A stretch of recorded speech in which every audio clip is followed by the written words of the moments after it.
Okay, we should be live. And they're gonna start off with draft right away. I should have been more prepared. Um, Hello, ladies and gentlemen. This is week 3 of PMALCS S. The first match of week 3. It's gonna be Out of Towels versus Going in Raw. And I'm Packard. I heard 12, and I'm joined by first-time caster, I believe, the pride of Missouri Western. That's Zepho.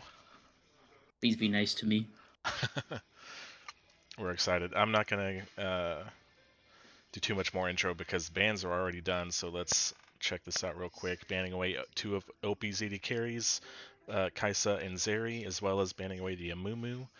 On the other side, it is two of Front Lash's main champions, Elise and Vi, being banned away, and then the Alistar being banned away. Which is an interesting. We don't see that many Alistar bans. I don't know if. I was just thinking that who is like the So premier I think, Alistar player?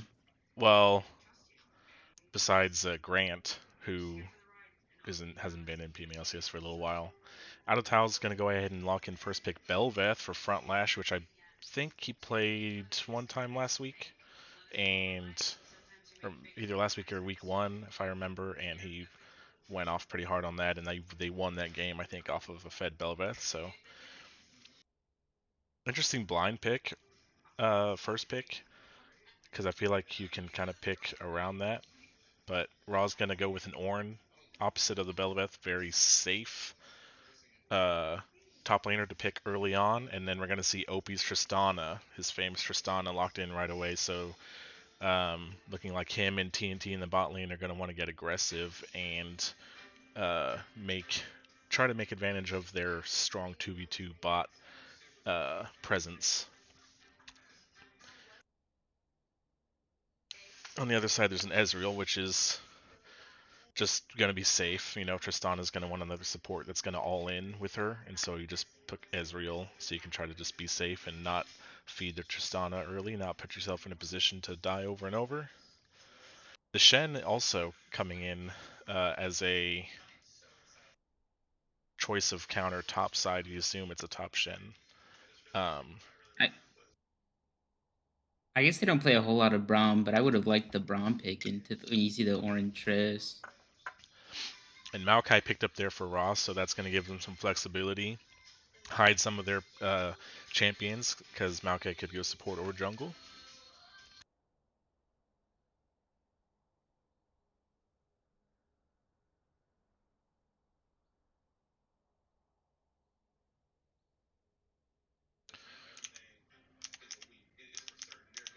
Wait a minute. I'm not even looking at if I have the right thing up on the stream. I apologize if anybody's watching this and they're not seeing. Uh, there we go. I apologize. Let me even open up my Twitch so I can see if anybody was trying to tell me in chat.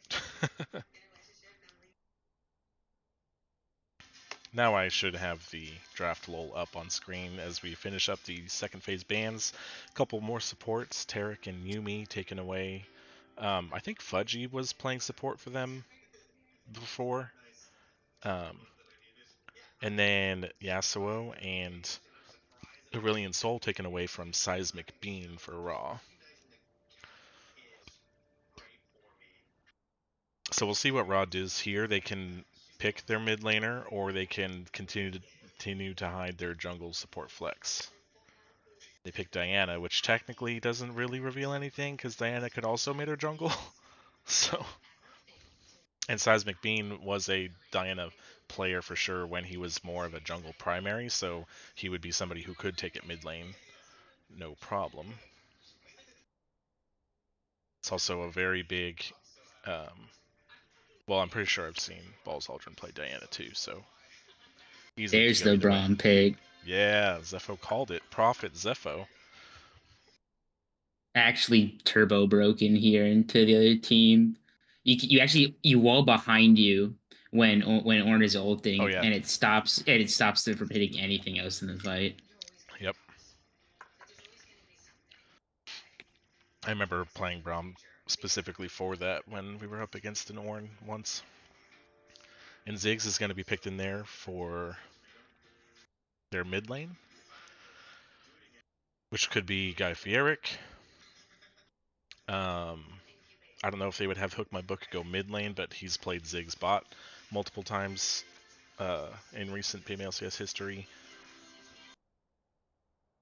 I doubt they would do Ezreal mid Ziggs bot, but they could.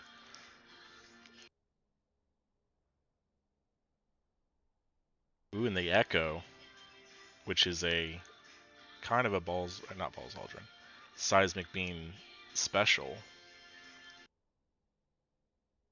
Talking about champions who use the jungle but can also play mid, I know he really likes Echo. It's one of his favorites still in the mid lane, so I would expect Echo mid, Diana jungle, and the Maokai support with the Tristana.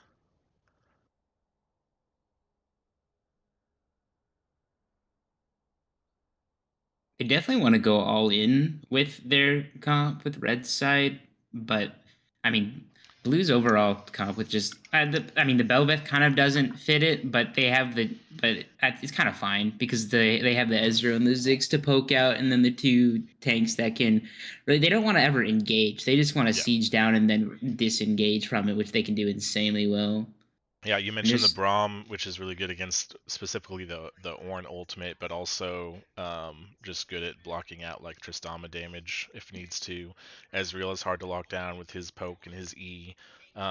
So yeah, I it's not going definitely to be agree. an entertaining mid game. It might be a little bit of a boring mid game, but like I think Blue's mid game is insanely strong, and really like their only physical damage on Red is the Trist. So if anything happens to her, all of a sudden it's two AP assassins and two beefcakes, or maybe the Maokai goes AP as well. But I don't think that's right. It's going to be really easy for their tanks and even like the Belveth to itemize whether Belveth goes like a Maw or just a Hex Drinker early and then or a Wits End. She has a lot of ways to like be defensive while still fighting and itemizing more damage too. So it's a pretty risky comp if they can't get the Trist ahead. Yeah, absolutely. That's one thing that you mentioned, and shout out to Xerneas in the chat also said Raw very AP damage heavy. Um, we've had instances before where people always just say when they look at a comp and they see, oh, look at all that magic damage. But it really depends on what champions the other team has. If they don't have tanks, then it doesn't matter if you're all one damage because they don't have tanks that are going to itemize against it. In this case, they have the Shen and the Braum, and like you said, even the Belveth. So in this case, it does matter that they are that AP heavy. So that is definitely a weakness. um, so I definitely like that both comps are pretty well synergized. I think Um, they're waiting for us to say R. oh,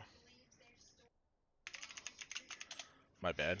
Sometimes they just go I just saw regardless of that. the Yeah. cast being ready because they know that we can just catch up or whatever. But yeah, like Raw, definitely, like you said, they want to go in. They have good engage from Ornn and Maokai, and then Diana Echo are very strong heavy dive with the Tristana as well. On the other side, poke, disengage. You mentioned Belveth is kind of the one champion that doesn't super well synergize with their team, but a lot of times we see issues with draft where they have champions that just don't like seem to fit together on a team, and I feel like both teams overall have at least synergized their picks well for what their objective is. So Yeah, red side definitely needs. I mean, the onus isn't on them for the game. They have to do something early, and then otherwise, if they don't, they just lose, and that's just kind of how the comps end up. But the Ornn is good at facilitating that because he can just sit there top versus the Shen. And while Shen has better map pressure, if they can get a lead on one of those assassins, or ideally most so on the Tristana, so she can itemize as much damage really as possible, then it's just the Ornn value is something you always have to take into consideration with yeah, the even if the ult gets blocked, or he either has to be super patient and not throw out until the wall is down and just sit there in front line, which is still not too bad for him, or he uses it early to blow the Braum wall and then Trist can still get all her damage off. So it's not too bad, but it's really on well, I didn't really. My brain kind of lagged on their comp. It's Maokai support. Do you think? Are we thinking it's Diana jungle or mid? Yeah. I think it's definitely Diana jungle. And Echo mid. Just knowing who the players are. Gotcha. Um, Ideally, what I'd want to see is the Maokai rotating with the Diane, whether that's ganking their own lane bot or just running mid with them, because they need CC in this comp to get the burst off early. yeah, And I just think that's really impaired. That's like I like the idea of Red Side's comp a ton, but it's just the thing where if they need to play super proactive for it. yeah. We're in the spectator delay. I I'm gonna go ahead and um. Or sorry, hold on. Let me change my scene over before I do that. Okay, there we go. I'm gonna go ahead and run a quick little ad Twitch revenue just for 1 minute, and then we will be back.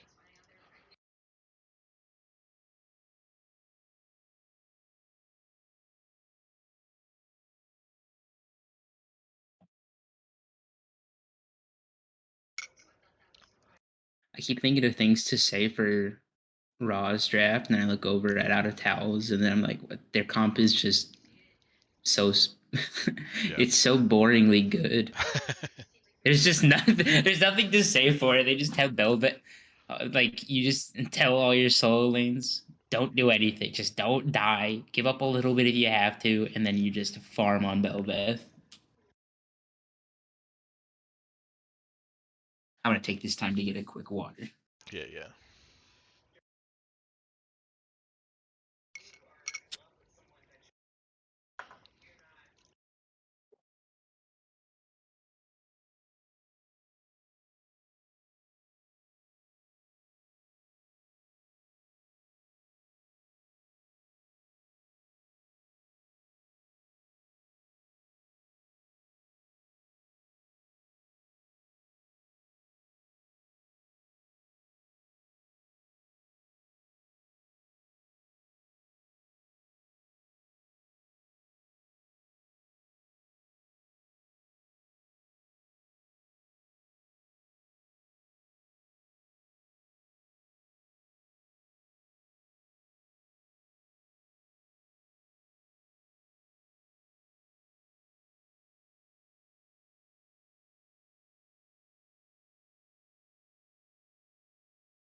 Okay, ads should be over with. We'll be finishing up the spectator delay right now.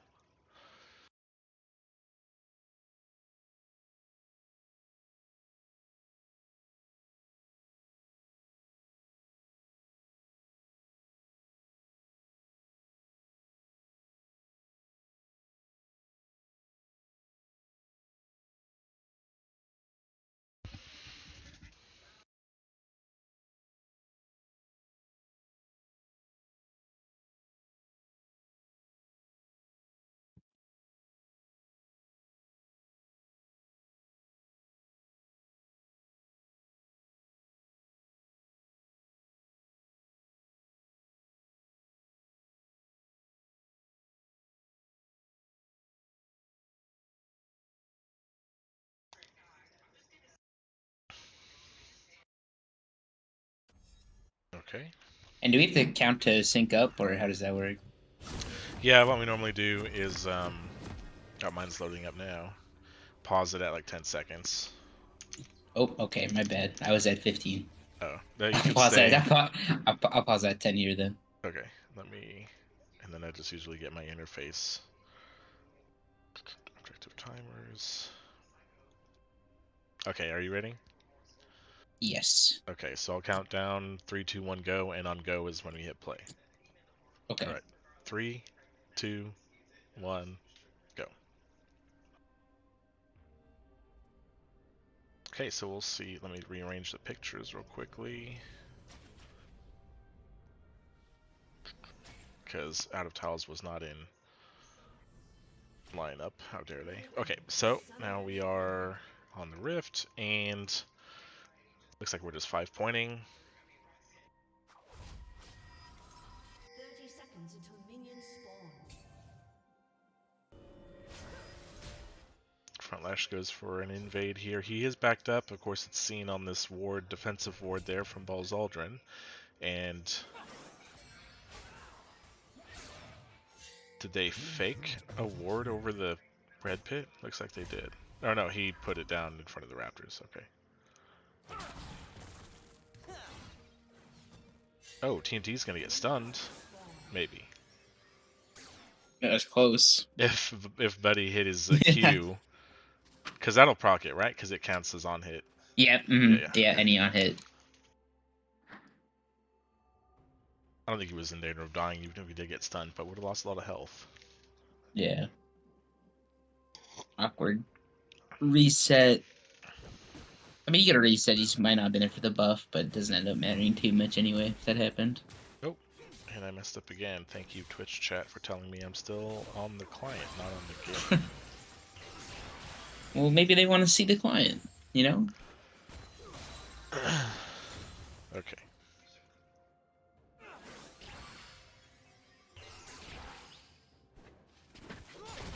So we actually have hooked my book here top side, which I had forgotten kind of how the out of Tao's lineup was, but now it makes more sense.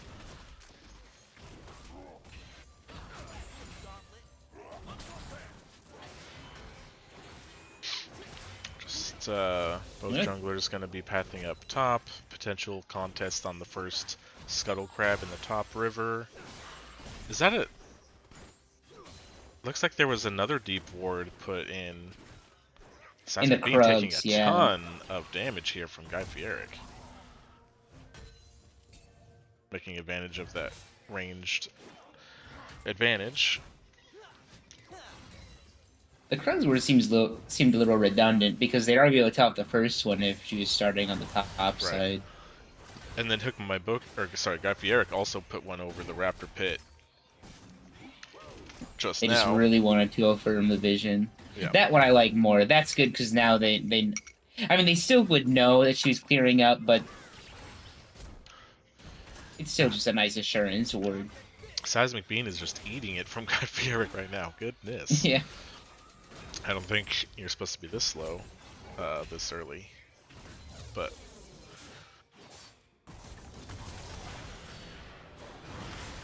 We're going to see the taunt here top side. No.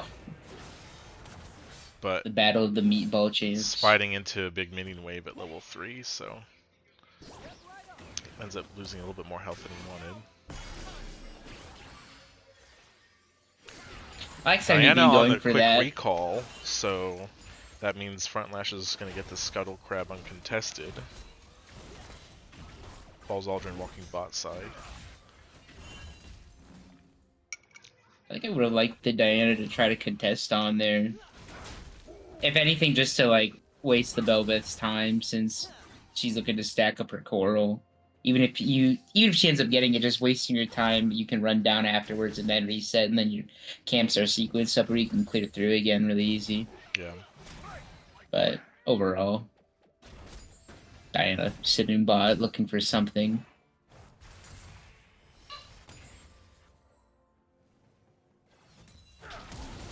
Oh, we're gonna get the Flash W right on the Fudgy. Tristana jumps in. Diana's in there as well. Flashes away. The bomb. It's not gonna be enough. Ignite comes down, but it wasn't on the Fudgy. It was onto Opie, I think. Top side now we have a trade as well. And now the minions are on Hook My Book's favor, but the last Brittle and Grasp proc is good for Lippy. Ooh, nice. Parallel Convergence here on the Guy Fieric. Good trade there for Seismic Bean. It's hard to land those in the lane, because they see that you're casting the W, and they usually can just walk out of it. Yeah, and I actually like how Seismic Bean was using it early. I was looking at that, where he puts it on the wave to force them off. It helps even if they miss a melee minion. It's still really good. Balzaldrin stayed bot side, and does not get autoed by the turret. He walks out of it. OP just going in. He wants the double kill. Flash from Beneficent, not enough. The heal saves him. And now this is exactly what they needed. You said they needed to get Tristana up ahead, and now he's 2-0. Yeah, this is exactly like if there was a playbook that their team Oh, had. make it for him up! Oh, the shutdown! Unfortunately, the Zigzal wasn't in their playbook, but everything before that point was definitely. Just even with that, Tristana has a huge lead off that with the 2 kills. See what she buys. Yep. Yeah, she's buying really slow. Front Gets a good lash. chunk of her way to her not mythic, but Storm Razor. Seismic Bean goes in on Guy Fieric, but loses most of his health for it. They were basically trading Balls Aldrin and spending all that time bot to lose a little bit of tempo. So, I mean, Front Lash is a little bit ahead now. He gets the steal on the Raptors. He's maybe in a little bit of trouble if he stays for these Krugs, because Diana's right behind him. Greeting for But the half coral. health, so it's a little hard. Ornn is on the way over. Front Lash gonna get stunned. No, dashes away. Lippy could have ulted that, I think, and at least forced the flash. Decided not to. But well worth the extra time spent bot side for Diana to be down a little bit in camps for that double kill. Yeah, only down 1 camp after the Krugs is pretty big, considering, the 2 just kills. Ziggs did get a shutdown, so that's important. Ziggs is definitely ahead in the mid-game. Not mid-game, mid-lane here. Yeah. Yeah, massive. I'm really not a fan of Seismic Bean buying 2 control wards on his first reset there, because he's already so far behind. He's spending 150 gold for vision, but if you're under tower, do you really need the vision in your inventory? Just kind of delaying his items further at that point. Yeah, top side there, Pokemon Book takes a really bad trade, and I'm surprised Lippy just didn't pull out the Ornn Horn sooner. Would have been a kill for sure, but still gets the flash out and is double his CS in the top side without needing to ult. So. Yeah, that's Sometimes a good the point about threat's the good control enough. wards. That's actually something that I've even been doing in my games as a support who's supposed to be providing the vision, is I've cut down how many control wards I buy by, like, so much. Because I'm just like, well, at I'll least in be solo honest, queue. Like, in solo queue, Yeah. I'm like, I'm not spending, like, 150 gold on wards every time I go back. Like, I'm a bit of an extremist. I don't think I bought a control ward yet in the last 2 seasons of ranked. But maybe you don't go that crazy, guys, but it's just what I believe. yeah. It's definitely more important in coordinated play when you are, like, coordinating with Definitely. your team where to put them, and they can help you defend them if they get attacked, as long as you put them down smartly. Because if you just put them down randomly and the enemy team just comes and kills it instantly, then you just spent 75 gold for nothing and you're delaying your items. Yeah. So it's just, you just gotta be smart about it. Balls Aldrin Especially maybe looking for here. a gank. They're setting up for it. Yeah. Maokai can just go in on there, and they should have more he's than enough behind him, damage. and yep, there it is. He takes the angle This is gonna with have to the shift. grasp, knocks back Fudgy, flashes. Oh, the pullback from Balls It's Aldrin. huge. Ooh, Beneficent. That's a really good return kill, but even more damage. This is red side is doing what they want here. That Trist is getting large and in charge. If their AP threats aren't massive, it doesn't matter really, as long as they have some damage to back it up. Yep. They're feeling great right now. I'm really surprised that Arcane Barrage something, whatever that is. Arcane Barrage, yeah. I'm kind of surprised it hit at that angle. It didn't Or look True like it Shot was going Barrage. to. True Shot. But Yeah, it was definitely close. regardless, yeah, still a good kill. But down 30 CS now and 3 kills and 3 turret plates for the Tristana, or at least 2. So. Even with these leads, Red Side's game plan early is still to get Maokai to W onto them, so I'm hoping he gets something like his Swifty boots early, because that's pretty important on Maokai, because your saplings also scale movement speed-wise off of it. Oh, Flash Big W Flash here. W. The Shen ultimate from Hook My Book, though, was instant. Stand United, so I don't think he knows Diana's there. Oh, now he does. So, very quick reaction from Hook My Book there to save his mid laner. Didn't have... Oh, he did. He also flashed, but... He's going to fall even farther behind topside, though, for that. Yeah, I think Ziggs would have lived without the shield even, but the ult stopped Diana from looking for it, so just the pressure of the channel Yeah. really saves And the that's a Ziggs key. there. If you're raw, you are like looking for any kind of play you can when you know that Stand United's on cooldown. Especially like a bot dive, which look at that, there's Diana and Echo, or at least just playing for the dragon when you know that Shen can't ult and he also is teleport on cooldown. So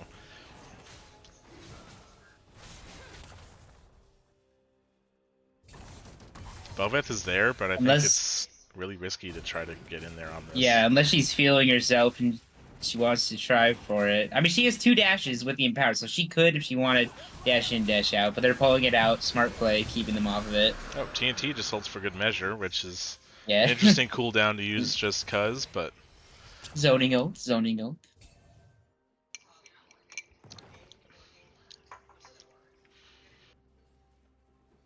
I know it's early. I felt like this gold lead was going to be a little bit higher than it was. I think because of the big advantage that Guy Fieric has mid lane is what's kept it to about 1.5k.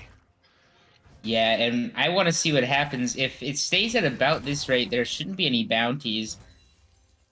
So they really... Guy Fury with he has completed items, so he's gonna be way far ahead. He's gonna be able to have just perma prio at this point. So as long as blue side gets in with their win con here of just looking to siege down, they should be fine. Oh, Yep. Looking for the knock up, not quite. Rift Herald used here. I don't know if it'll be enough to just instant drop the turret with the Ziggs W. Yeah, definitely not. it won't be in satchel range. But it's a lot closer, to be fair, as well. Once the plates fall off at a minute 30, should be really easy pickings for first tower there. Yeah. Unless red side gets it here, playing aggressive bot. Arcane shift though. Front Lash gets a good look here on Ball's Aldrin, but the parallel convergence comes in. Trade 1 for 1 so shield, far. big turn. But now he has to 1v1 the Front Lash. Here comes the Ornhorn who's going to knock him up. He Flash flashes out. Nice. Bellow's Breath finishes it there for Lippy. Good rotation down on the Ornn roam. And that's the thing you can do when you're that far ahead topside and have control of the wave. Just leave lane, help out. Bell that did get her coral there, so it's not like she didn't get anything off of it. But this position is not looking good for... I get why Maokai went Merc Treads, but I really wish he would have gone Swifties just because, like I said, he's playing to, like, he is trying to press W button on them, and he needs to get it in range as consistently as he can for them. Yeah. Overall, not too bad, though. They do have, a lot of poke and a lot of magic damage poke from the Ziggs, so it makes sense.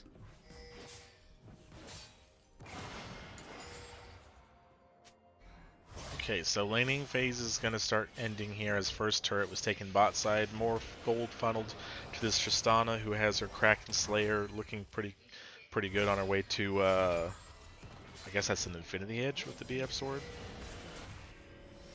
Or does BF Sword build into the other mythics as well? I don't know. You're testing my... That's Quick Blades. That's Quick Blades because... Oh, it's Tristana. Yeah, IE doesn't have a long sword in it. Gotcha.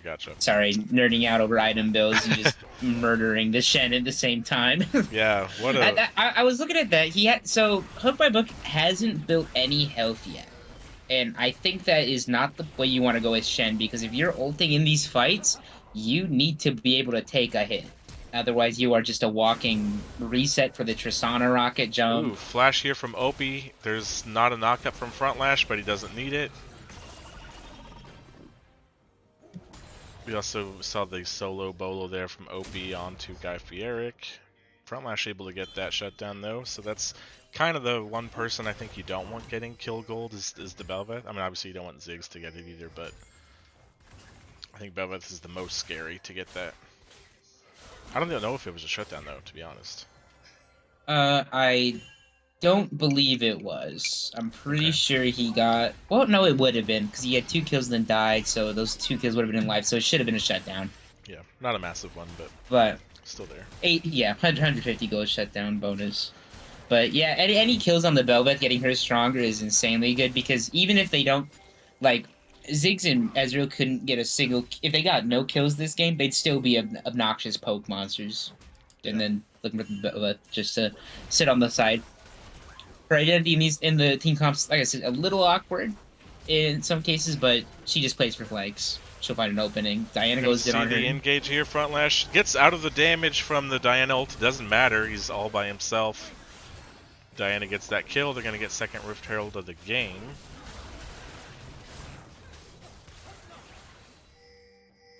Diana also has 3 kills now, and has her Nashor's Tooth completed. So here comes the flash root on a Guy Fieric. Horn is going to go a little wide. TNT barely lives by the skin of... Oh, Ignite ticking is going to get him on the backside to hook my book. Flashing away, Seismic Bean. Chrono breaks out to safety. Here comes the Rift Herald, so... A lot of action, 1 for 1. Opie's not done yet, though. He gets the reset. The bomb is going to be enough. He does get it. Second Rift Herald Big charge. damage. Action is still going here. Strong mid lane. They're going to finally back off of this. And Dragon Braum did not shield the Ornalt coming in like we were talking about, and I think that's a big thing he needs to look out for because it didn't get blocked by it. He so, jumped in immediately trying to block the Tristana damage, I think, before Ornn even used ult. Yeah. So he did block a lot of the Tristana damage, like even after TNT got the root off. Opie wasn't really putting any damage on him. But yeah, Ornalt still came through after that, so. Lippy buying a Radiant Virtue. Yeah, Blue side really has 2 modes they can look for here. They either just have to let the Ziggs and the Ezreal poke out and be ready to just disengage back for them, or another option they do have with the Tristana being this big is to just jump at their face with the Braum and try to burst her out. Because if Bel'Veth gets a reset in one of these fights as well, if they kill off a Squishy, then she can just go to town on damage. Yeah. All grouping up in top river now. Still almost 2 minutes till this Baron is up, but they're just asserting their dominance here in the topside river. Ziggs is pushing up bot side. Ornn not quite enough wave clear to prevent Ziggs from just satcheling that turret down. So that's an actual objective bounty. That's a pretty nice taunt there onto Seismic Bean. Hook my book takes that trade. And Red does have the damage here, where if they catch out of towels with their pants down, too many people bot side like they're going right now, if they see it, they could burn the Baronets up. Gets the flash out, here comes the True Shot Barrage, and Frontlash is in there, but he's all by himself. Is he too deep? Now here comes Fudgy to help defend. Seismic Bean goes golden. Call of the Forge God comes in, that's a knock up on the Hook My Book. Braum is dead, that's a 2 for 0. Ziggs can wave clear here for a little bit.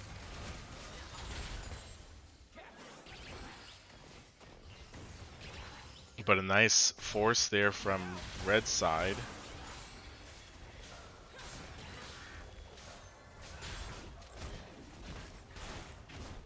And everything they can on the way out. Right, yep, Opie gets his red buff. They're up 7k now before Baron is even spawned, which makes this a very hard contest for blue side, especially since they don't want to be grouped up for an engage, so it's hard for them maybe to play around an objective pit like Baron. Yeah, it's about 2 minutes until Dragon, but I'd really like to see red side give up Dragon and take the Baron in response. Because I think with the Baron buff on their team right now, they get one team fight, they just clear house and take the whole base, and Yep. they can definitely win a team fight with how strong the Trist is, who actually went for the Gale Force instead of the Quick Blades, which I like that into the Belveth actually, especially Belveth and Braum needing to kite away from them, not get CC'd to death.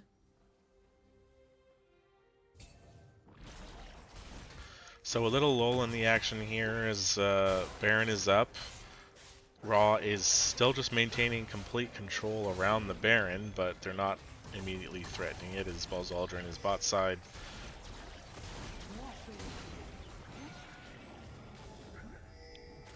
They were pinging assistance on it. Here comes an ultimate from Maokai. Yeah, Belveth has to dodge it. Here comes the Stand United. He's just gonna deliver Shen right into them as he dies. That's so sad. Really sad here. Ziggs is here to help defend him. Fudgy's around the corner. TNT really low actually after that. Is not going to be able to get out. So actually 1 for 1 on that. It's still the smite down, but Seismic Beam is just taking advantage to push down bot side. So there's no Baron there. Here comes the teleport from Hook My Book. Ooh, that's almost as a mistake. That's a bad summoner to use right now. Red can just maybe look for the Baron. I mean, it's risky with only the 3 of them, but I think they have the damage with the Diana and the Triss, but instead they're just looking for the pick on the Ziggs. They know he's in that bush too. Here comes Call of the Forge God.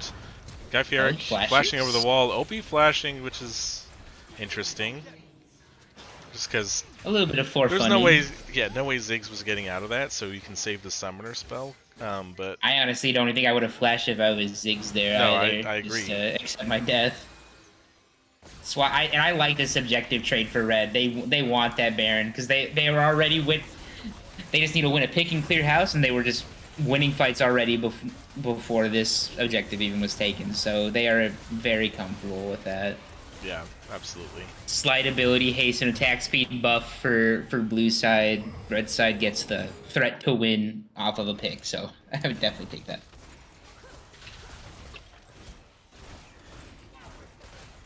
Okay, so now no objective for 4.5 minutes, so definitely time for Out of Towels to regroup. They're just going to have to defend here this Baron buff, but nothing they're going to lose in the meantime. No dragon at least to lose, so they can Ziggs wave clear, although it's harder against Baron minions since they have all the MR. But yeah, they have a really solid. They could 1-3-1, but I think the 1-4 is gonna be way more safe here. Just having some like the Echo in the split side lane like they're doing now. I think I'd prefer to have the oranges group with them just to make sure, because if Triss dies, you lose a lot of gold on your team. You're still probably up on the trade, but it's a big impact to your gold and your damage spread. I think the main thing is they're at least staying split right now because the inner mid turret's already down, and it's hard to siege up against Ziggs and Ezreal, so just letting him at least match up the bot turret. 1-3-1ing, and they're keeping the waves relatively at the same space on each of the lanes, so they're pushing out at the same time, so that way they can't get rotated on easy. It's really good to keep pressure, kind of choke them out. As we say that, they did let the mid lane get out, but that's okay. Yeah, it did happen as soon, but they're back. They're cleaning it up. They realized. Let's see how much. Baron is over half over. Hook My Book looking for a trade, it looks like. Frontlash is here though, so this could be Seismic Beam gets the Chrono Break out of there, so gets the intention. And I imagine this is going to be bot turret going down with the Aftershock, not Aftershock, Demolish, and the explosive charge there. Here's a teleport actually out of Seismic Beam. TNT actually going for an engage. He's going to get CC'd under the turret. Call of the Forge God comes through. That's a massive stun, though, onto Frontlash with the Parallel Convergence. Lippy with the 3-man knockup as well. Buzz Aldrin is in there with the Pale Cascade. And Magnificent is running for his life. There's the Gale Force from OP to make that a 3 for 1 there. That's 1 inhibitor. 2 inhibitors now down. I think they could probably look to end this. It is the Ziggs, but these are Baroned up minions. They will resist a lot of the damage.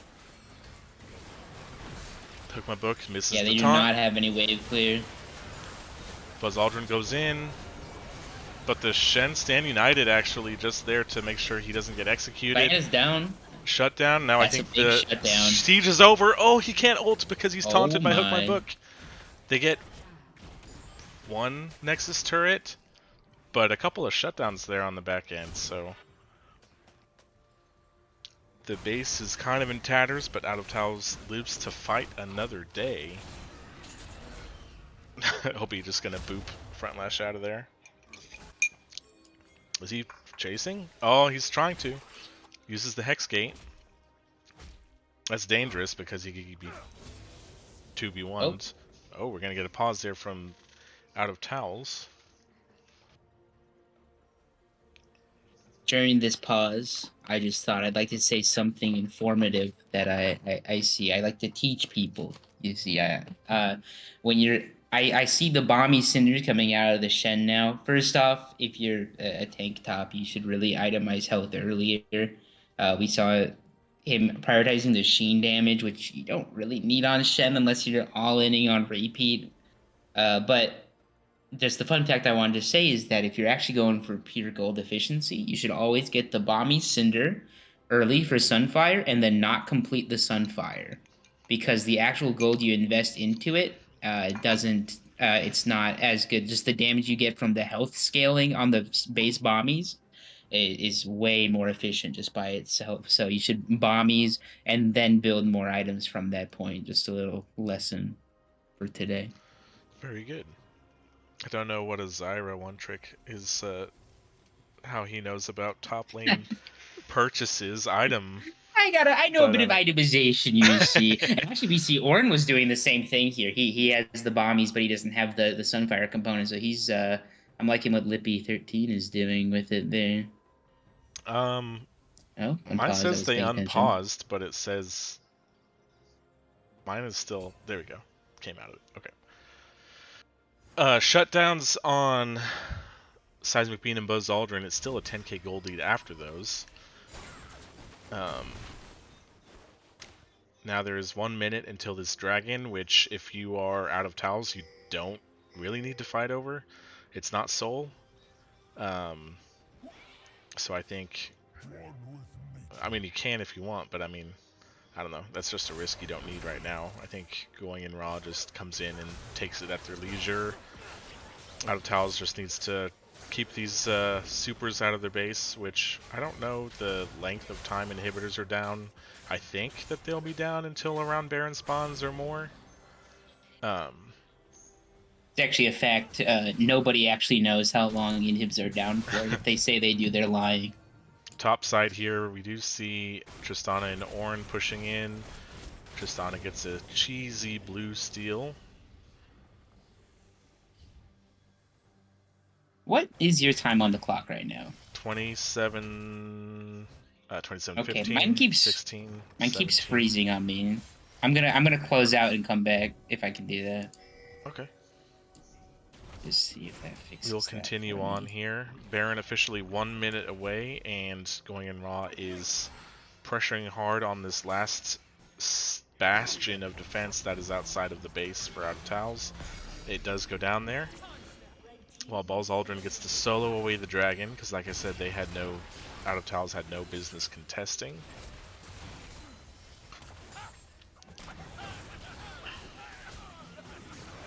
So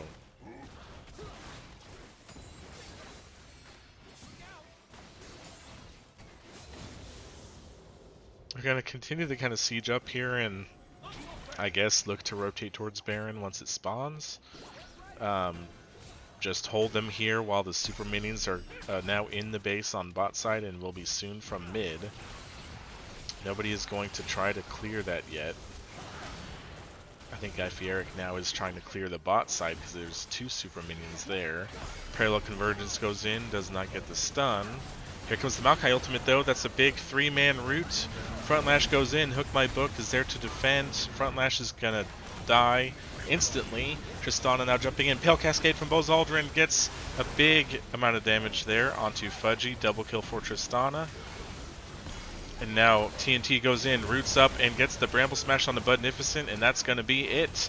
Going in raw, don't even need to wait for second Baron of the game. They're going to end it here. Triple kill for Opie. I think he wants a Quadra or Penta, but he's really low. They're just going to end it. The Nexus is destroyed. Game 1 goes to Going in raw. 29 minutes. I think it was freezing up on me because the game ended. Oh. And it was like, yeah, it was like stuttering really weirdly. Interesting. Okay. Might need you to stream the last portion of the game if that occurs again, but I don't know. Okay, so Going in raw, pretty impressive game 1 there. Lots of 12, 2, and 5 on Opie, 3, 0, and 9 on Lippy. 12 assists for Diana. Buzzaldrin going Nashor's Tooth into tank items. Seismic Bean, gets behind a bit in mid lane, but only dies once. 3, 1, and 8. TNT 0, 3, and 13. So really impressive score lines all the way across for Going in raw. On the other side, Hook My Book 2-2-2 on Shen. Guy Fieric had a pretty big lead mid lane. Most His damage in damage the was game. massive this game. Yeah. And I think that goes to where they needed to.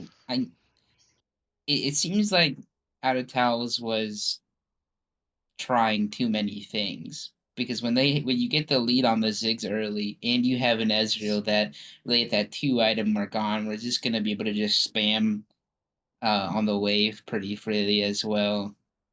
It felt like they were getting too close proximity too fast in the fights, and when the fight collapses in on your Ezreal and Ziggs, then all of a sudden it doesn't matter how much poke they can do, because they just get, one tapped by the 2 assassins and the Trist, who's basically an assassin at 3, almost 4 items there at the end.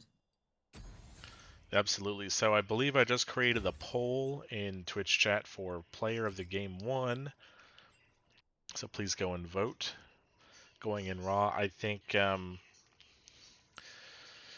lots of good things to say. I think you look at that bot lane on how they kind of snowballed.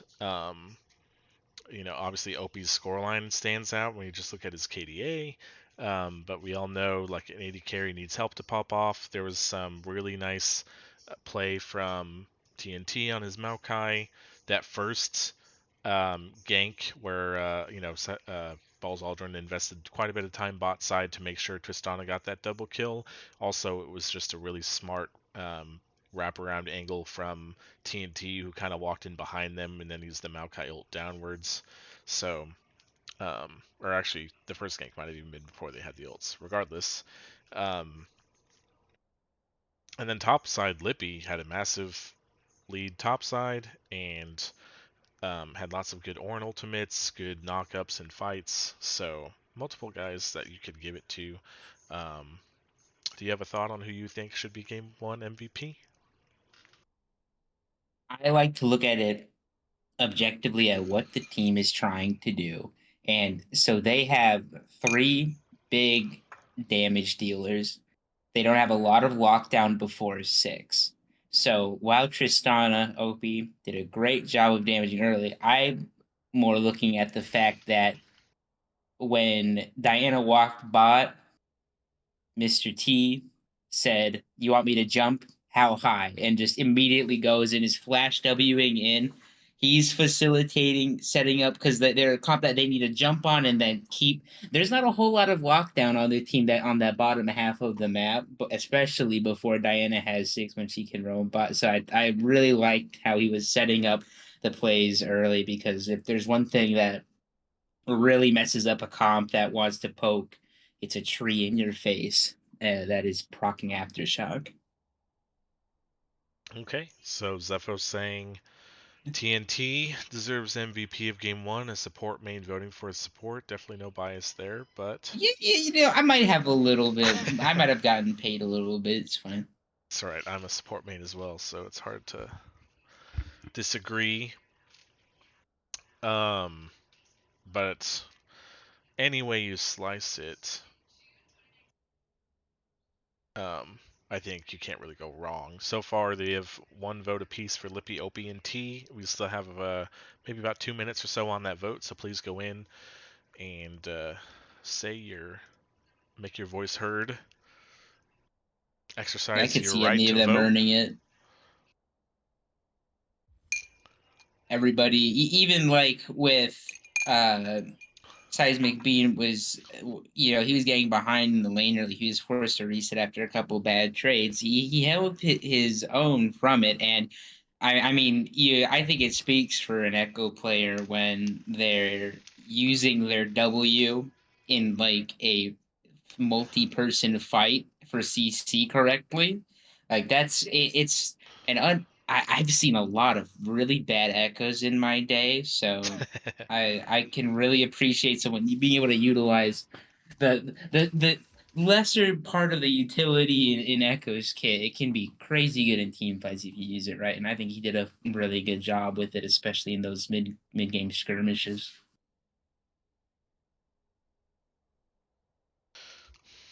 Well, if it stays at this vote, you're gonna make the casters have to vote on tiebreaker.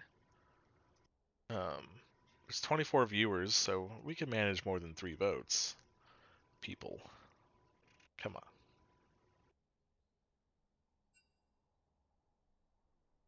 Okay, looks like we're probably going to be in champ select here for game 2 momentarily.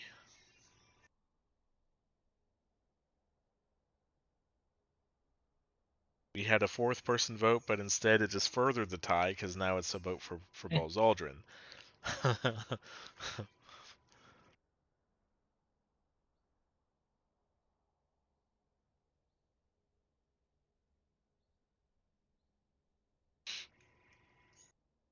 Okay, so bans are underway.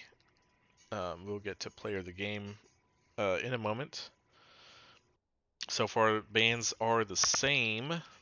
Team swapping sides, but no changes except, oh, there it is. Out of tiles banning the Tristana. Triple ban against Opie. And they're going to first pick Ornn.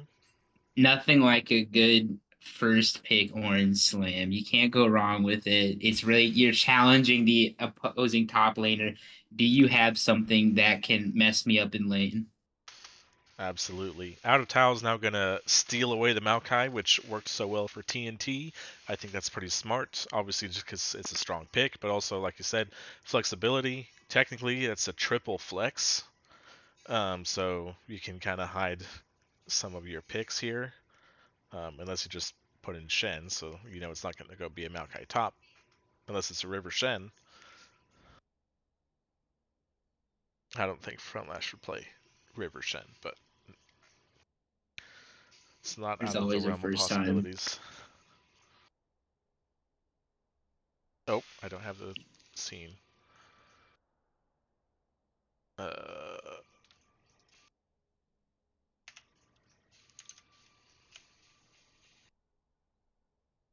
there we go. I did this last time too. Okay, now the scene is up. It's gonna be a misfortune coming out. So going in raw, maybe looking at a Wombo comp here, bullet time with the likes of uh, the Ornn CC. It's not going to be the Curse of the Sad bullet time bot side, as it's Swain locked in there for TNT. Well documented one, definitely one of his top couple main support picks.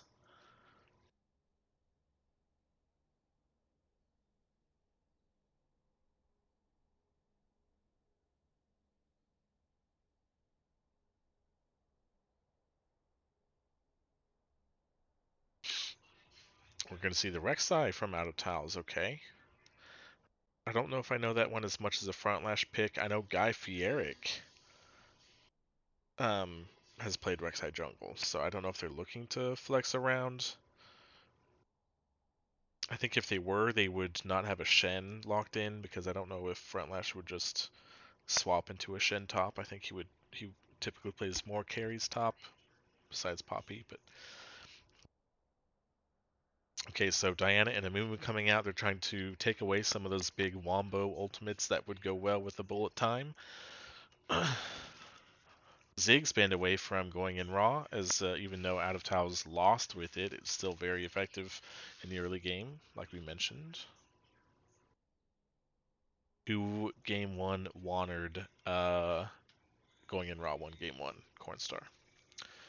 Where Singed banned? Well, Toby, you're not in this game, so why would there be a Singed ban? I wish Toby was in this. I like just watching Toby play. Singe just fascinates me. And Ezreal, so they're taking away the carries that Adotal's played with last game, despite the loss. Jinx, Hover, and Locked In, so now just more of a traditional hyper carry to play around. You do have a Maokai for frontline, you have Shen, Stand United to help her, so you have kind of makings of a team to play around the Jinx. I think if I was blue side, I would much rather they have something like the Ezreal and the Ziggs than the Jinx that can capitalize off the Rex side damage, really. Going in Raw, Cassiopeia, blind pick mid lane.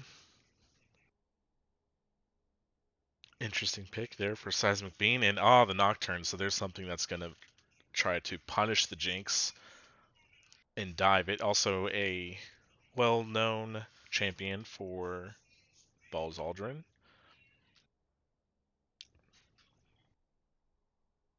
There's not a ton of dive combo with the Nocturne, though. Like, nobody else is really going deep with him. You can always pair Yeah, the Call of the Forge God to try to ult through the team as Nocturne goes in, but Galio there picked up for Out of Towels. Wow. I think I much prefer blue side pick more press our team fight synergies when you already have the Or Misfortune. But I I really like how all or nothing out of Taos is here. They have hey damn they have one late game damage dealer, and that is the Jinx, and they are going to do everything in their power to CC peel and keep that Jinx alive so that they can just spew damage. Yeah, and the Galio just furthers that. Nocturne is ulting onto Jinx, well, and then it's going to get the Demacia, whatever Galio's ult is, on top of Jinx to just like, no, you don't, and make Nocturne feel sad because, like I said, nobody is really joining him in this dive, so he's going to just get pounded by Galio all by himself, really, if he tries to dive by himself. Plus, there's the Shen Stand United, so there's two champions whose whole like existence is just to press R if you try to dive Jinx and make the Nocturne feel really sad about his life. That being said, if Out of Towels slips up and they cannot fully peel the Jinx, they will instantly lose the fight. Yes, that is true. They way are down on DPS against Cassio, Misfortune, Nocturne if they don't have the Jinx. Even with the Jinx, they're kind of down on DPS, I feel like. But I think they get a Radiant Virtue on one of the tanks. They Knight's Vow, they Zeeks her. They just do everything. Get a Locket on someone. I honestly even think you might have like the Shen go. Oh, maybe it'd be too troll, but I think like the Shen goes something like the Radiant Virtue, and then the Maokai goes like Locket. Just everything they can to peel for the Jinx because they don't need to go in per se because Jinx has range, but they just need to do everything to CC and just be the beefcakes that they can be. And Rek'Sai is strong early, so especially if they can get a lead on the Rek'Sai and then cause a fight to go down around bot side with the Jinx, it's really good for her to get her passive going, get excited going for the attack speed steroid, and then you're upping that damage on the 80 carry that normally I'd say like Jinx needs like 3 items before she's a real like menace in the late game, but it, they have a lot of ways to expedite that.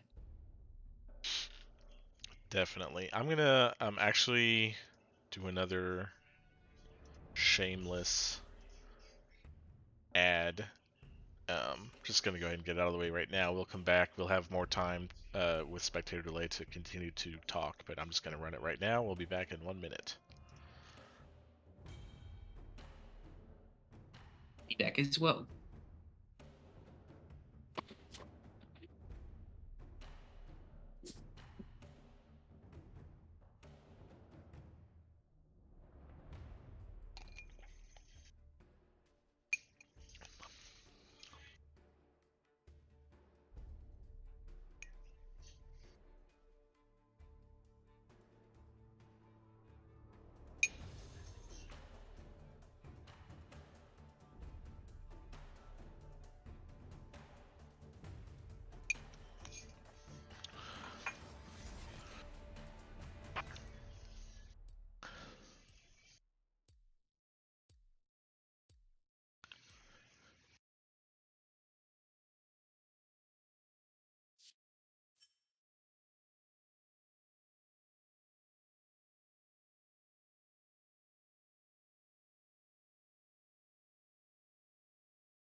I feel kind of bad because I do this thing where I don't eat for uh a pretty not a long amount of time, but like maybe like a day and a half. I don't eat, and then I eat a lot all at once, like Yeah. 3,000, 4,000 calories in a sitting. Not healthy to do, but I ordered a bunch of Burger King and I forgot to ask no tomatoes, and I wasted like a tomato and a half with all of the food I got because they put tomato on everything.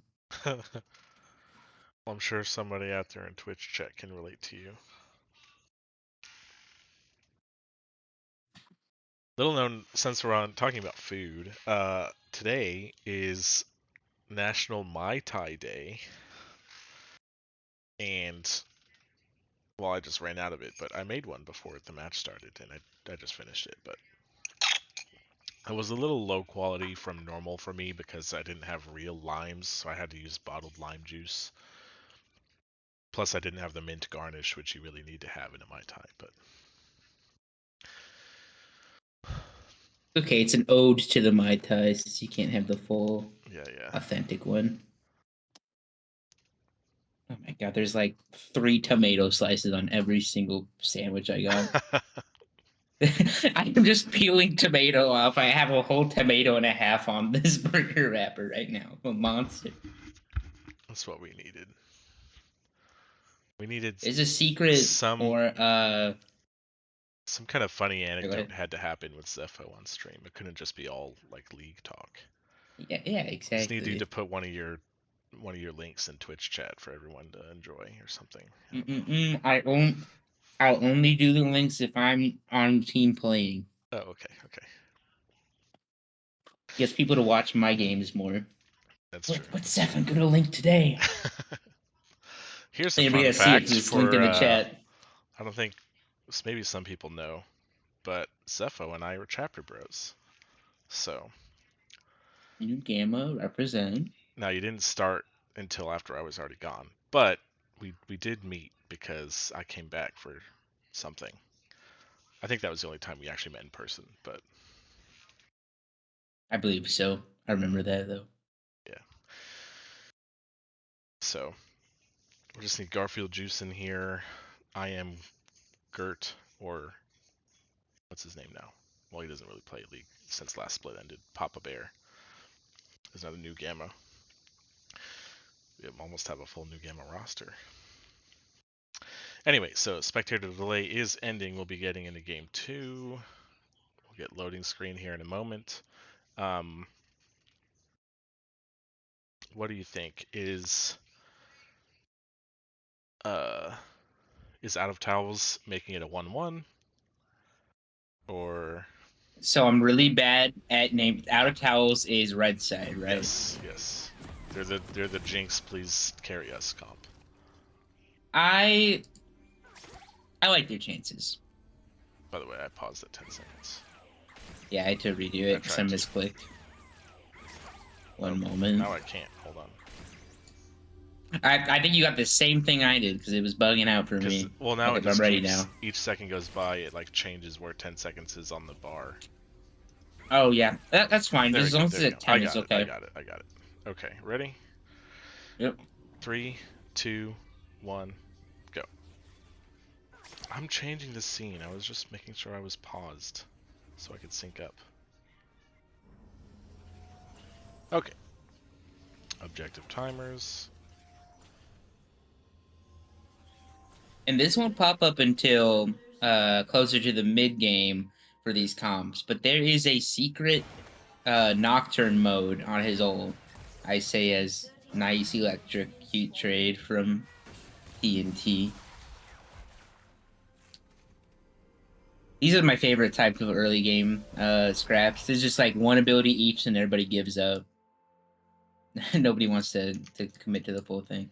What I was gonna say is you nocturnal and then Ornn ult, and they have no idea where the Ornn angle is. They can't see anything, Yeah. and you can line up some really sick CC chains with it. Yeah. I will say, so talking about just kind of like wombo comps, we've seen multiple like Misfortune Seraphine, Misfortune Amun. We've already seen multiple games with that kind of combo, and I don't know if any of the ones I've seen with it have won. Just because if they put all their eggs in the like, we all have to just sync our ultimates and make sure we kill their carries with our ultimates at the same time basket, and then they just don't ever like get the perfect execution. So we'll see. They're not quite the same. Where like it's not just like Misfortune, Amumu, Seraphine, like Ornn. They have some more options. Like Seismic Beam brings a lot more DPS with the Cassiopeia. Nocturne isn't quite exactly the same. Where you're just trying to line up a big circle ult with MF. So there's more options than Yeah, just that. But and I like the Casio with it because the damage.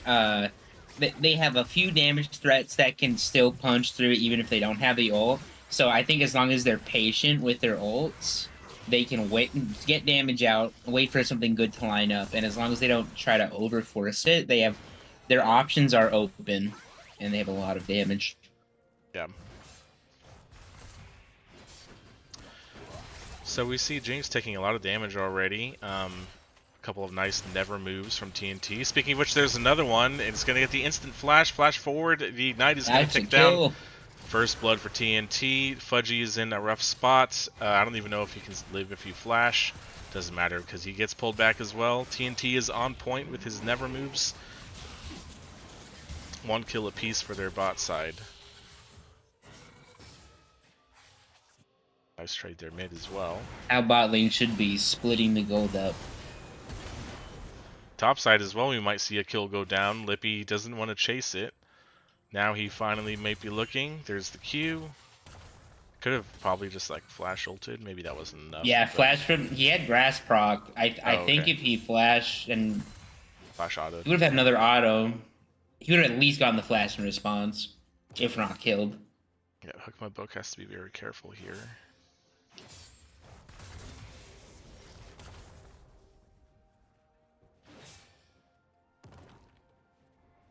Nocturne is roaming up here as well. There is a defensive ward. It looks like Nocturne was doing the Scuttle Crab. Now he will be seen on the ward. Oh, No, he's not. no response. Finally he is. Okay. Oh my. Wow. I kind of wish you would have just walked in. Yep. Thing wasn't Oh, that Fudgy took respectful turret at all. shot there, and the double up is going to put him very low.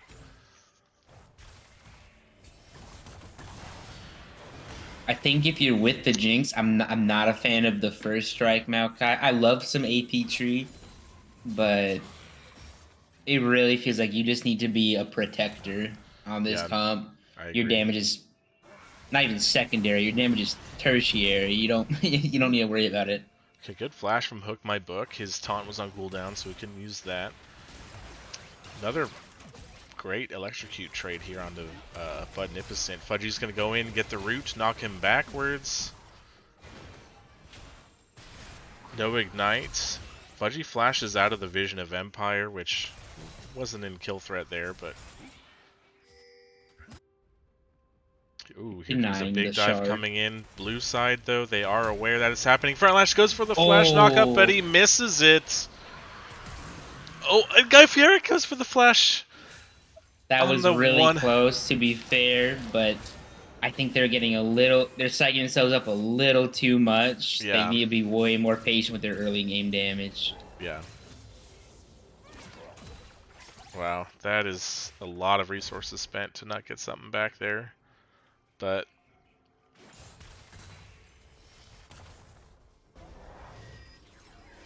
Balls Aldrin is going to try to deny this. Oh, he gets the flash Q. That's insanely good start for blue side. Yeah. You're the primary DPS already, like, not behind in CS. They will be by the time Jinx gets back to lane, but not by an overwhelming amount. But the 3 kills in their bot lane total, they have a lot of damage already. The Dirk already on the MF is just so much burst. I Yeah. almost wonder if, like, the Swork boots on the Swain would have been better here, just because they know their job is to murder that Jinx. That's a lot of damage on his seismic beam there. Frontlash might be able to go over. He does tunnel through. Aldrin's here on the defense. Maokai is actually roaming up here as well. But seismic beam doesn't have to flash or anything, so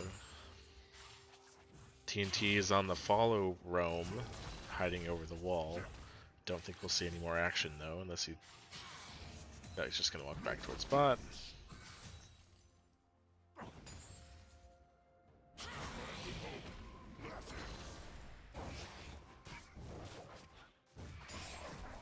I don't know if Book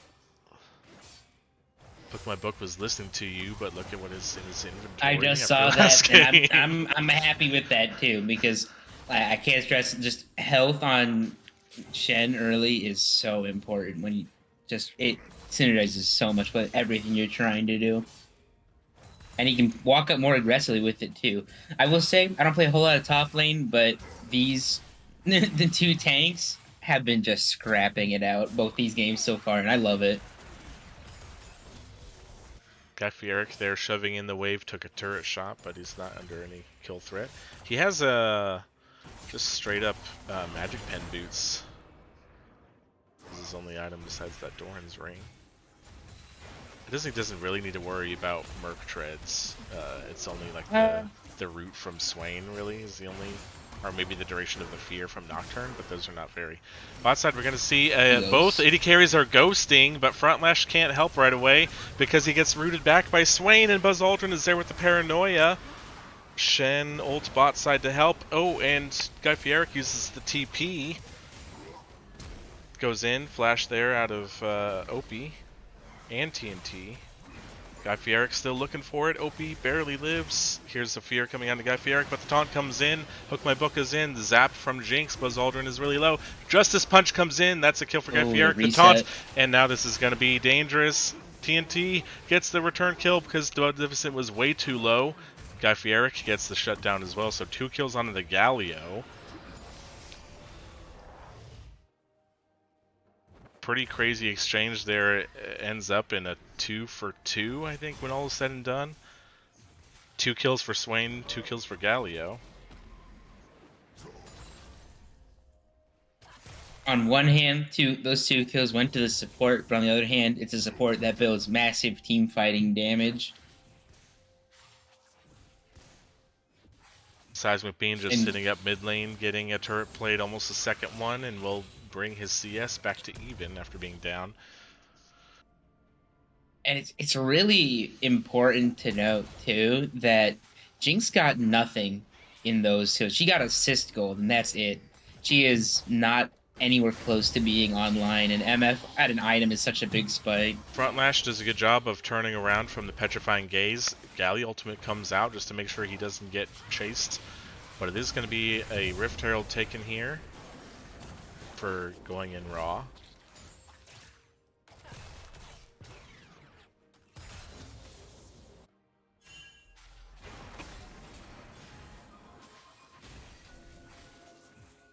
So interesting. One thing about that bot play as well is I don't know if Guy Fieric had like just reset, so he wasn't in range to Galio ult, but like he had to TP into that, and they never got the benefit of the Galio ult. Fudgy flashing, looking for the twisted advance, but he doesn't get it.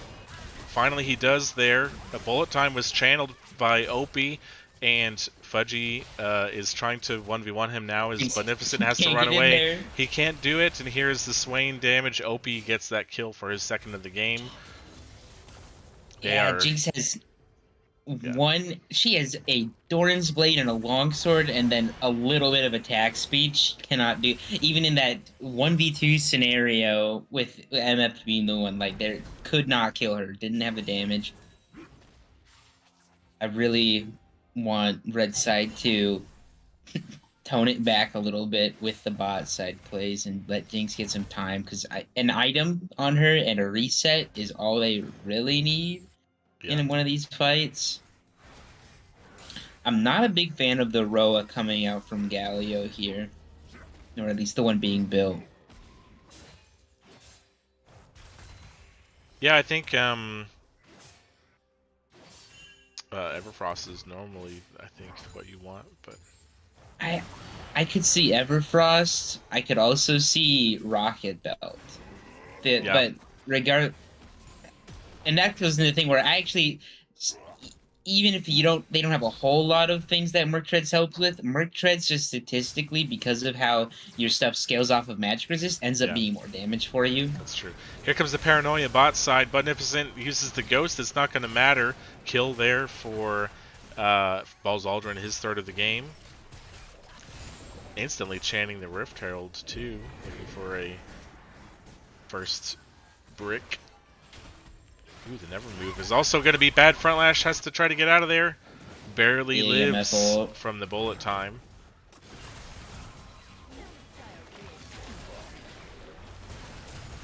Oh wow! And just another kill. Pop there. Man. TNT nailing his Never Moves. Duskblade was already completed by Misfortune before that, so there's so much burst here already from this bot side. I haven't seen the Duskblade over the Ghost Blade on Misfortune, but I like it here where she's just trying to just... I'm sorry for everybody. This game is kill the Jinx as much as you can, and they're not looking to stop doing that. Yeah. She has to play so far back just because as soon as any key ability is up, she's just instantly dead. Red Side should just probably walk away and let Jinx just sit bot by herself.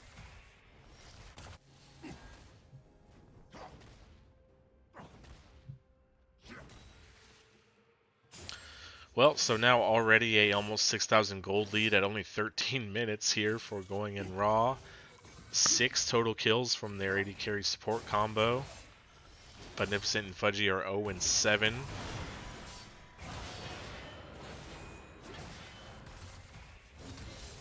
Bot side has been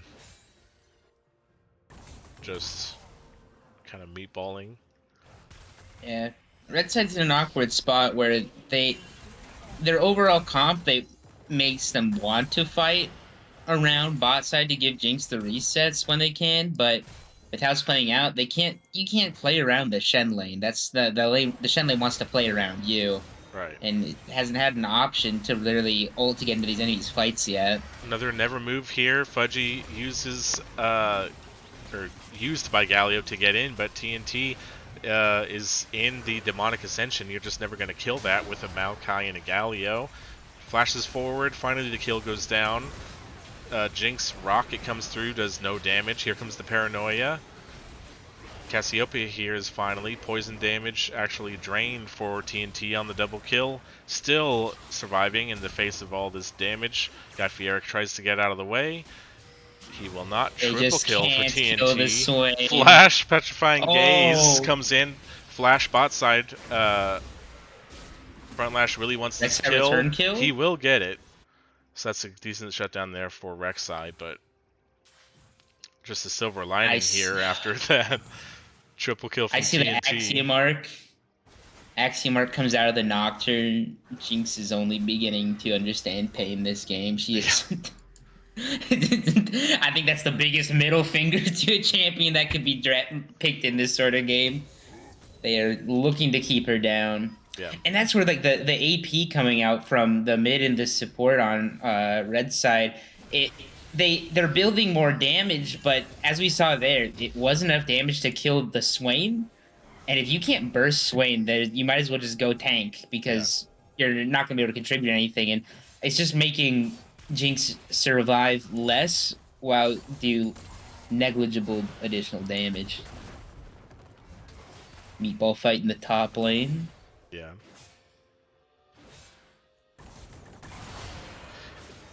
And maybe they just want to, you know, building damage because they don't want Jinx to be the only threat, but like being as tanky to help peel the Jinx as much as you can is your only way in with this, your only choice with this comp. Yeah, unless you're able to kill the Swain early, which you're not going to because he's going Jack-Show second. He's gonna have Jack-Show's Rylai's. He's gonna be not burstable by normal standards. It's like you maybe it'll make you be able to do half his health, but you're only doing half his health. He's a Swain. Okay, so they trade the Maokai ultimate for 4 ultimates from the other side. It doesn't matter. Beneficent still goes down again. Guy Fieric is in here trying to kill the TNT. Here comes the Rek'Sai ult. That's a shutdown on the Rek'Sai is pretty good. Demolish topside. Lippy's gonna get that one and get out. Ooh, almost another kill. OP survives the blast there from front lash. Meanwhile, that whole time, Seismic Beam was just pushing in the bot side, which will now be answered by Budnificent, who does at least now have Kraken Slayer. Topside, Call of the Forge God comes in onto Hook My Book. He's healing up from his Radiant Virtue, but they're both going to be able to walk out of there.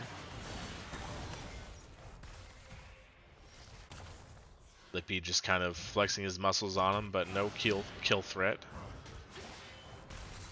Galio is roaming up here. I don't know if you have enough damage to kill Ornn as Galio Shen.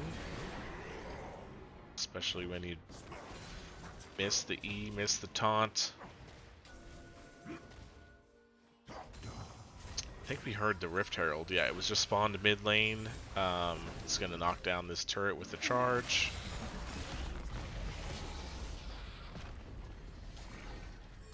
It's going to get another charge off here mid lane. Frontlash taking a lot of Twin Fang damage here from Seismic Beam for trying to take out that Rift Herald. Dragon goes off camera to Balls Aldrin for the second dragon of the game. Guy Fieric takes a never move. And they just have no room to breathe as Going in Raw is just choking them out here on the Rift. Yeah, as awkward as it is, I think the right call is to just have 2 or 3 people escort the Jinx around, whether that's to the camps. Like Rek'Sai taking the camps at this point, I think is just not the right call, because Rek'Sai is already going to be falling off at this point, and Jinx is down just under a full item worth of gold on the MF when she needs 3 items to really fly, be a champion. Yeah. Oh, the never move is going to be instant death there. Ultimate from Galio does not matter. They're trying to 2v1 this Ornn in the top side instead of defending their Jinx in their mid turret. Call of the Forge God is going to come through, dodged away there by the Rek'Sai ultimate, but they just don't do any damage. Lippy is... oh, he gets interrupted on the knockup, which is actually kind of key in this, but this fight has gone on long enough that Seismic Beam is now coming around the corner. There is the Miasma. Lippy's really low, but they're chased away by the Twin Fangs. Time invested to kill the Ornn doesn't work. They trade the mid turret in response. Going in Raw, extending their gold lead to 7k. Okay, Seismic Beam in a little bit of trouble here. Takes quite a bit of damage. Gonna flash out. Guy Fieric really wants this chase down. Oh. Petrifying Gaze. Here comes the rocket. Doesn't matter. Jinx does no damage Not yet. enough. TNT is on the wraparound here. There's the Demonic Ascension. Flashes forward, gets the pull back. Jinx ulted as well, or flashed, but it doesn't matter. OP's on a killing spree. Here comes the Paranoia just to continue the fight. Double kill for OP. Paranoia was used just to assist his team. He's not anywhere in range to follow it up. Another Never Move lands onto Hook My Book. There's the knockup. Shen is tanky enough to survive that. Another shutdown there for Rek'Sai as OP goes down off camera. That was a good example of the utility Nocturnal. Sometimes all you need to do to help is to just turn the lights off or make a little bit more confusion. So if there was a chance for them to reconvene and maybe burst out a person, now there's no way for them to do it. Yep. They did get the Misfortune and the Misfortune shutdown. That's 700 gold over to Rek'Sai. It would be so huge for them to get anything onto the Jinx here. Yeah. But at least she can side lane. Yeah. Honestly, one other thing we haven't talked about, gold.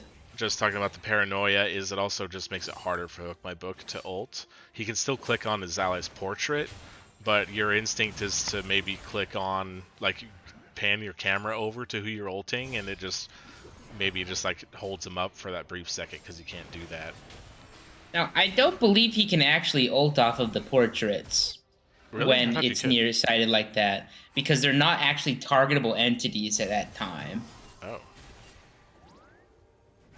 I'm gonna look that up actually. I thought you could. If that's the case, then he's just completely cucked. But yeah, you have to just ult someone as the Nocturne ult is starting up, basically, or you think he's going to is preemptive. Blue side is just going to go ahead and start up this Baron with Ornn and Nocturne. It's going to take him quite a while to do it, but here comes Misfortune and Swain. They were in no rush because they have complete control on the Rift. This is spotted out here. Frontlash maybe has a hero steal in him, but TNT is going to try to force him off of it. Oh, he's going to be able to have his chance to get into the pit. Paranoia comes down. Bullet Time comes down. Ooh. OP is extremely low here from the Baron, but there's no even attempt there from Frontlash. A fight may be on. Misfortune doesn't have her ultimate or her health, really, but here comes the Call of the Forge God. Actually going to hit nobody. And Rek'Sai's on the backside. Jinx not able to get that kill, but the fight may be over. That's a really nice taunt there from Hook My Book onto the backside, and that's actually 2 kills, and now maybe Out of Towels has found their footing, although now there's no way they're going to kill this Swain. So maybe a couple shutdowns, a 2 for 0 is going to kind of feel good. That's the best they could hope for, as they will also look to take down this Drake, which spawns in 2 seconds. Infernal will give a tiny bit of damage boost for their carries. Jinx needs all the damage help she can get at this point, so that'll feel kind of nice. Yeah, I think Jinx should have sat on the wave. Yeah. Push the wave mid just to get any money. And we saw, like, she started pumping out more damage as soon as she got her passive going. But at the end of the day, she still is 0 kills, 3 assists. Yeah. Not in the game still. Another kill. And I was able to confirm. Yeah. Nocturnal does not, that you cannot Shen ult during it at all because there's just no targets. Dang, I thought you could to portraits. I'm wrong. Wow. Yeah, the portraits are like shorthand essentially, as if you were clicking on the model. So if there's no model, then you can't use the portraits. Oh. Same thing with Galio and everything. I'd like to teach someone something at least once per game. Ah, see, Nidalee Portman in Twitch chat was with me. They just thought you could Shen ult to portraits, but he's now questioning it. Anyway, so we are now at 8k gold lead for going in raw. They're not at a threat for an early Dragon Soul because the Infernal was able to be taken away by Out of Towels. Frontlash gets the knock-up on the Balls Aldrin, but he is all by himself. Galio and Shen cannot ult him because the Paranoia is on. Bullet Time is going to knock down Hook My Book quite low. He's going to get drained away here. Flash Q from Nocturne. Fudgy comes in, and a flash Stun taunt here from Guy Fieric, but there's no damage to follow it up. Call of the Forge God comes through. Guy Fieric is low. Maokai is already killed. Jinx is killed. Galio's killed. It's a clean ace here for going in Raw. And that is definitely going to be the game. 20-second death timers. They have baroned up minions. And it's going to be a little bit faster victory here for going in Raw. Nothing that Out of Towels can do, but watch their Nexus crumble. Uses another Paranoia just because he can, thanks to the Axiom Arc resets. And that is going to be a fairly quick 2-for-0 in favor of going in Raw. Who will now make their total record 2-2 after having the week 1 bye and going being defeated 0-2 last week, but now they go back to 500. And I believe that is 2 consecutive 0-2 matches for Out of Towels, who are going to look to bounce back next week.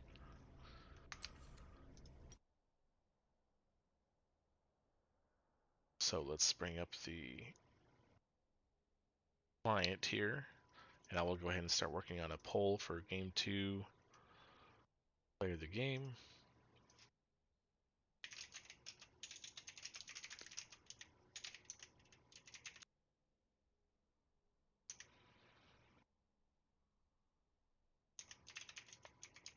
Oh, by the way, I don't think I said who won Game 1.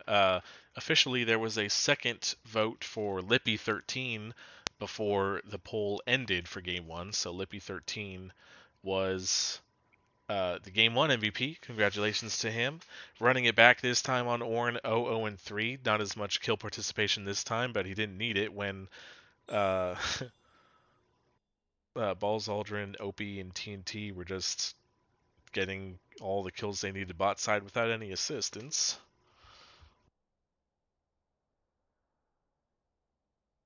So I think both of us probably edged TNT for player of the game 1. He did not get it. Do you think he deserves it for game 2?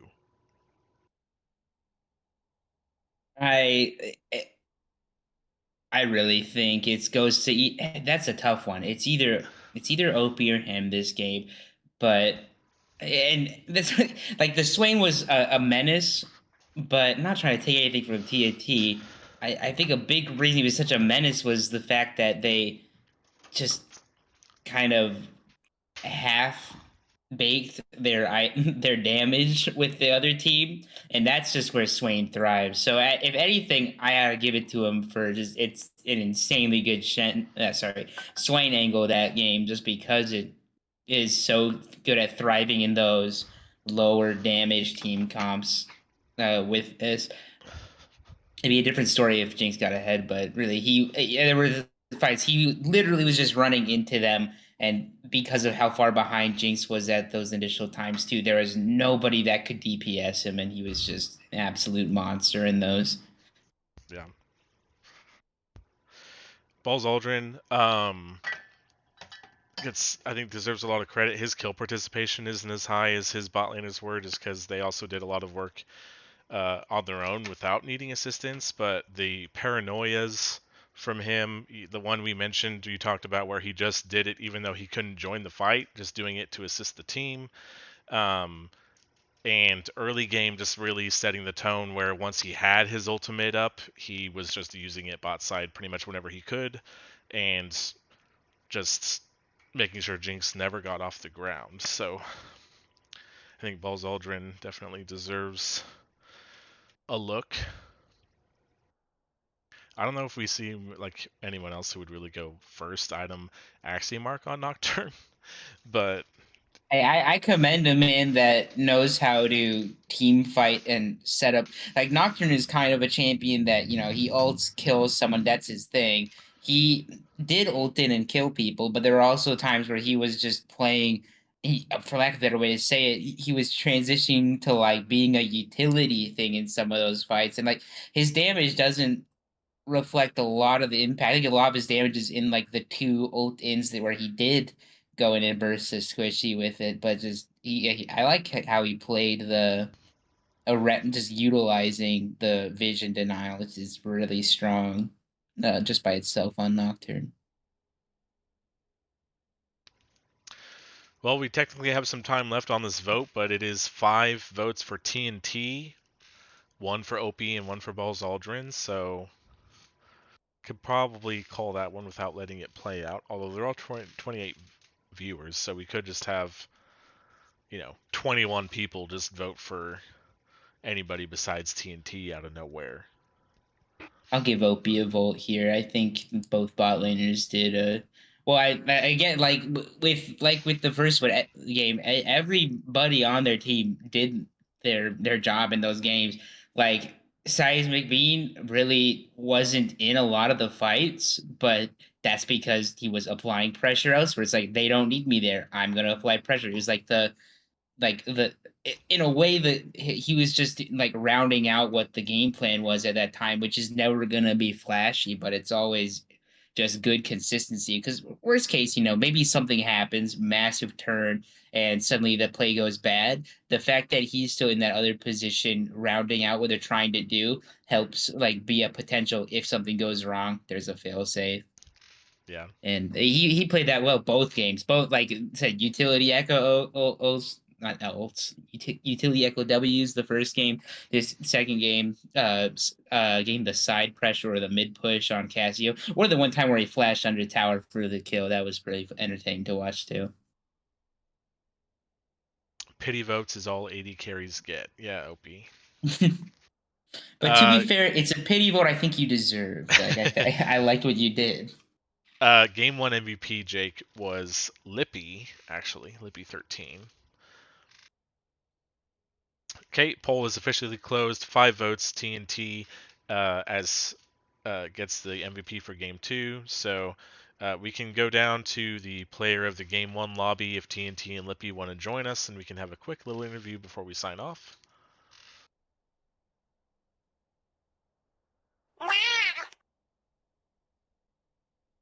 Does that happen automatically when you join a channel, or do you just do it? So it does. I gotta turn it. I keep forgetting to turn it off. Hello.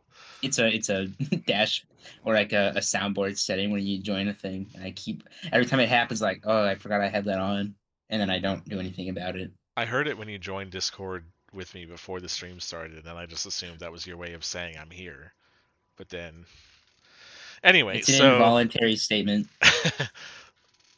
Jacob and Lippy, congratulations on your 2-0 victory to bring your record back to 2-2. Looked pretty convincing there. Really, both games. Game 2, you wrapped it up even faster. I don't know, Zepho, if you have any specific questions, but just in general, obviously I don't want you guys giving away any strats or anything, but is there any way, anything about like your prep for this week that stands out? Especially, did you feel like there was any pressure after starting 0-2 last week that you really wanted to come out with 2 victories here? Just anything you can speak to how you got ready for this match. Yeah, so the first week obviously felt pretty bad because we lost, and we performed really well within the first 5 minutes of both of those games. And I'm like, if we could just stop throwing after the first 5 minutes, we're fine. And so we kind of pointed towards a specific problem that we were having in terms of how we were or what players were taking what roles on the team. So we flipped it up a little bit this week. We also did a little bit more in the way of draft prep because I've got Tim and Josh hanging out in my corner as my coaching and scouting staff because I'm lazy and I hate doing that shit myself because it gives me a friggin' aneurysm before the the split. So those guys have been excellent at just scouting the team, seeing what they've been playing. Tim will come up with an OPGG list, give us everything that's there, and then Josh runs our drafts. And yeah, I think everything just kind of came online this week. We got a little bit extra practice in too. Week 1, we unfortunately weren't able to lock up schedules because we've got one guy that's on a Mystic Cats team. We've got another guy that goes to school on the night that we could all line up, and then it's just things are weird in terms of scheduling for us sometimes. But we got a little bit more practice this week. We got to do a little bit more prep. We figured out what we needed to do in terms of who's playing what, and it all just kind of worked out and came together. So I'm really happy with it. Nice. did want to. So you brought up like scouting and draft prep. I just was not 100% sure about the reasoning behind the Alistar ban. Is that just something that like Fudgy has been playing, Mm, or is it specifically like a counter to champions he wanted to play bot, or? yeah, it was more of just like we felt like this champion was going to cause a lot of disruption for what we wanted to do, and excuse me, sorry, I was eating. And it's just a really good champion right now. I think there's a lot of people that are kind of pointing towards like your best supports in the meta to play right now. If you're picking blind or like Alistair and Blitzcrank, and Novice is always good. He's that other like big CC hook champion. And they're just kind of like the top three dogs at the moment. So getting rid of one of those, getting rid of like a flexible go button, but also a defensive button around an 80 carry. And Buddy's a really good 80 carry. Once he starts getting gold in his pocket, he just can kind of go wild. And we kind of saw that in that like last instance where we lost that fight around Baron. So he could definitely come online if he starts getting gold in his pocket. So just getting rid of that Alistair allowed us to kind of really pressure them and really get on top of them because the options after Alistair are worse, you know? Cool. Zepho, is there anything that you had any questions about? Well, I was trying to think of a few things here. I like the. I don't have good questions. I more have just things to just like comment wise. Like Yeah. I liked the itemization stuff in a lot of the games there. I mean, I'm sure it's more standard on Sway nowadays to do it, but the fact that I like how you went for, I'm not gonna say no damage, but you definitely itemize beefier and utility wise, and because of how their comp gets out, it is like the perfect game to do so because they just couldn't kill you, and even though you weren't doing insane damage back at the same time, it was like you were doing like okay damage and they were doing like next to nothing damage. So it's just like the death by 1,000 cuts. If that's I die a little bit inside when I see a Swain just sitting in a bunch of people just living. But I It's like definitely that. a feels bad situation.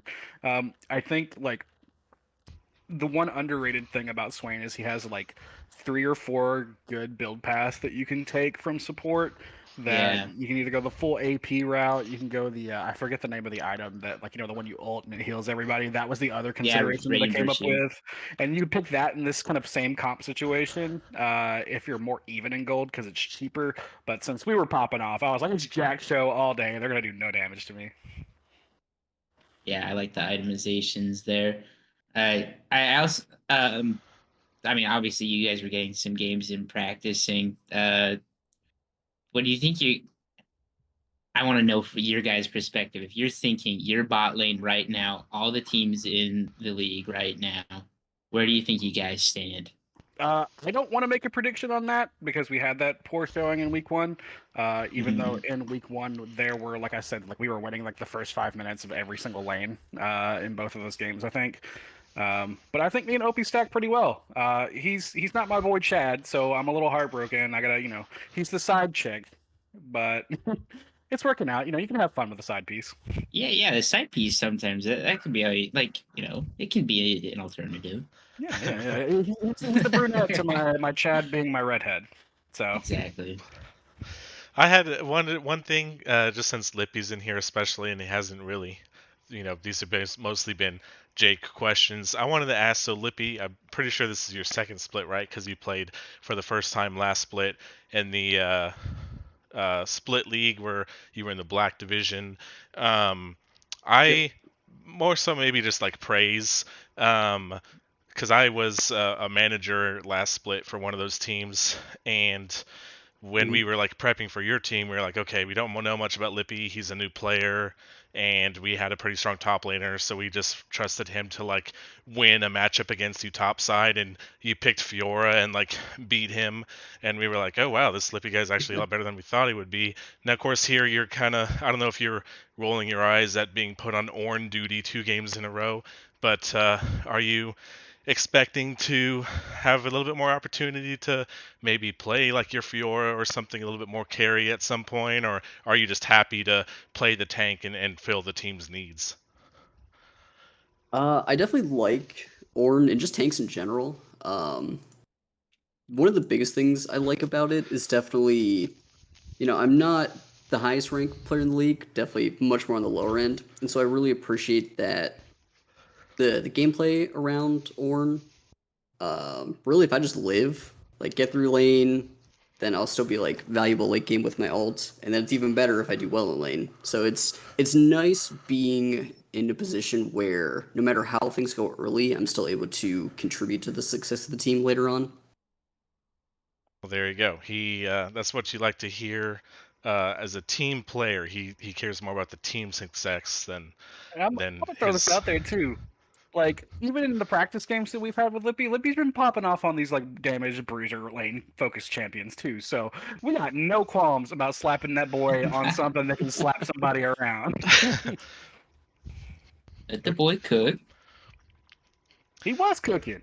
He Yeah, was yeah, cooking yeah. hard, dude. It's in game one. He was up like 40 CS at one point. Hell No matter yeah. what was cooking, somebody cooked here. And he sat on the bombies, which is the correct option. I respect it. That. Okay, well, I think we'll probably wrap it up. It's getting a little bit late, but congratulations again on your 2-0. GG's to Out of Towels. We have games this week. All games are by themselves. None of them are overlapped, so should be lots of Twitch PMALCS action.